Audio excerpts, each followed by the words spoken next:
ஐந்தொழில் பாதுகாப்பு, பெண்கள் பாதுகாப்பு.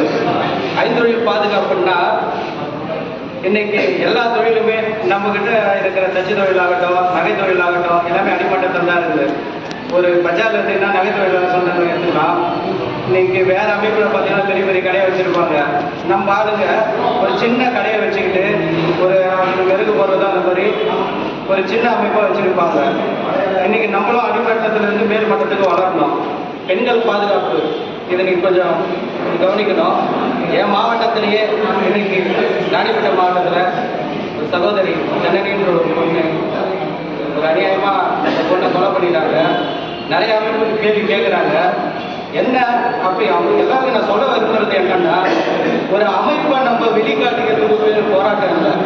ஒரு சக மனிதனா சகோதரத்துவத்தோட அதை வெளிக்காட்டிக்கணும். இன்னைக்கு எனக்கு உடன்பாடு இல்லை. நம்ம அமைப்பு பேரை வெளிக்காட்டிக்கிட்டு போராட்டத்தை விட எல்லாரும் ஓரினம் கம்மாள இனம் அப்படின்ற அமைப்போட போராட்டணும். எந்த அமைப்பும் கேட்க மாட்டேங்கிறாங்க. ஏங்க இன்னைக்கு எங்க மாவட்டத்தில் நடக்கிறது உங்க மாவட்டத்தில் நடந்தது தான் நாளைக்கு எங்க மாவட்டத்தில் நடக்கும். அதுக்கு என்ன பண்ணலாம்?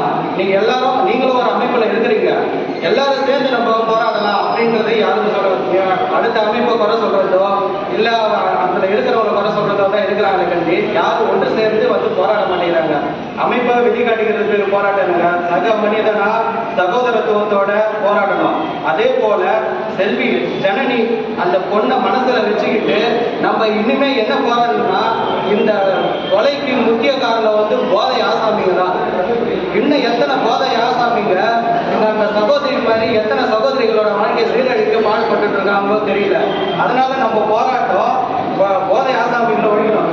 இந்த ஒரு சின்ன கருத்தை நான் சொல்ல நினைக்கிறேன். இந்த நாட்டில் இப்பொழுதைக்கு ஜாதியையும் சாராயத்தையும் ஒழிக்க முடியாதுங்க. ஆனால் கட்டுப்பாட்டில் கொண்டு வரலாம். அதுக்குண்டான முயற்சிகளை எடுக்கலாம். நன்றி, வணக்கம்.